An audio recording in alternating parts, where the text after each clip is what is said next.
Dan çox ölkə minlərlə nümayəndə və milyardlarla dollarlıq sazişlər. Bakı yenidən qlobal iqtisadi müzakirələrin mərkəzindədir.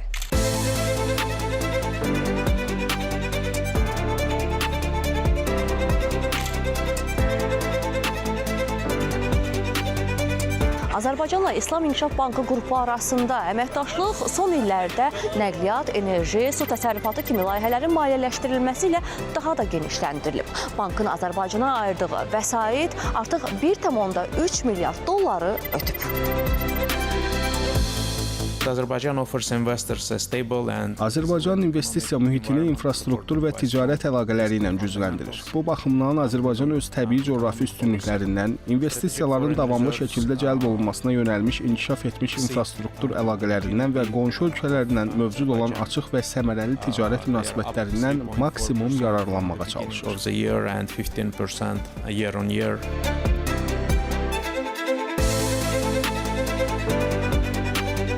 Biz qlobal statistikalara nəzər salsaq, görərik ki, dayanıqlı inkişafın maliyyələşdirilməsi üçün 4 trilyon dolların üzərində bir maliyyə boşluğu mövcuddur və beynəlxalq ictimaiyyət və İslam İnkişaf Bankına üzv ölkələrdə bu günləri bu maliyyə boşluğunun aradan qaldırılması istiqamətində hansı növ maliyyə alətlərindən istifadə etmək olar, bu fikir ətrafında geniş müzakirələr aparılır.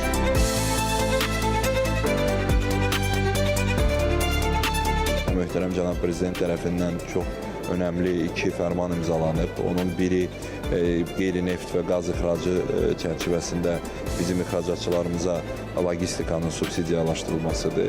İkincisi də eyni zamanda kiçik orta biznesin ixracı zamanı gömrük xərclərinin dövlət tərəfindən müəyyən bir miqdarında qarşılanması.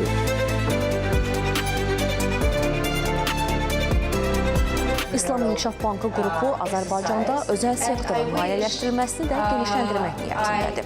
Tədbir çərçivəsində keçirilən 14-cü özəl sektor forumunda imzalanan 295 milyon dollarlıq yeni paket də məhz bunun göstəricisi oldu.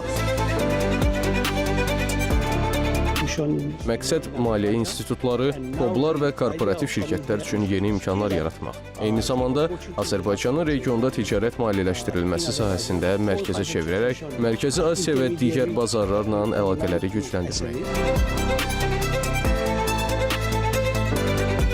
Biznes mühitinin yaxşılaşdırılmasına, sahibkarlığın dəstəklənməsinə və innovasiyaların təşviqinə yönəlmiş islahatlar vasitəsilə Azərbaycan halal yönümlü biznes və investisiyalar üçün əlverişli şərait yaradır.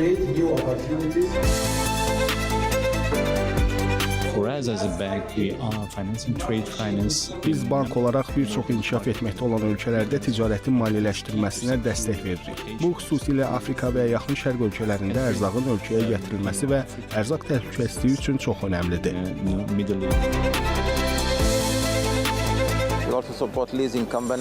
Biz həmçinin Azərbaycanda lizinq şirkətlərini də dəstəkləyirik ki, onlar kiçik və orta sahibkarlıq subyektlərinə yardım göstərə bilsinlər. AECB qrupun prezidenti Ələt Azad İqtisadi Zonası ilə də yaxından maraqlanır. Tərəflər logistika, sənaye parkları və ixrac yönümlü istehsal, eləcə də investisiyaların cəlbi sahəsində əməkdaşlıq edərək Azərbaycanın orta dəhlizindəki rolunu daha da artıra bilər.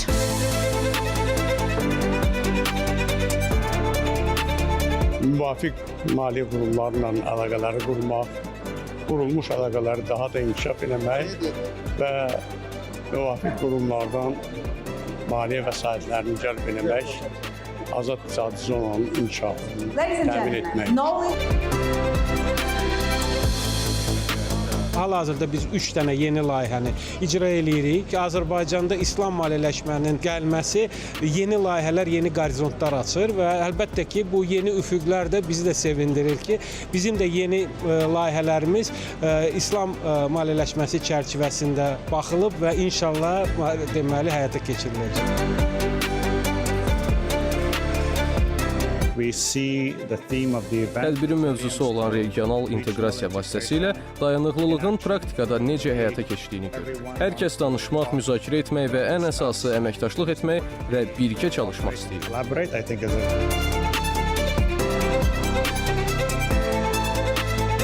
Pekunda 51-ci illik toplantı çərçivəsində 4,7 milyard dollarlıq 32-dən çox saziş imzalandı. Bu göstərici ASDB qrupun Bakı toplantıları tarixində imzalanan ən böyük maliyyə paketlərindən biri oldu.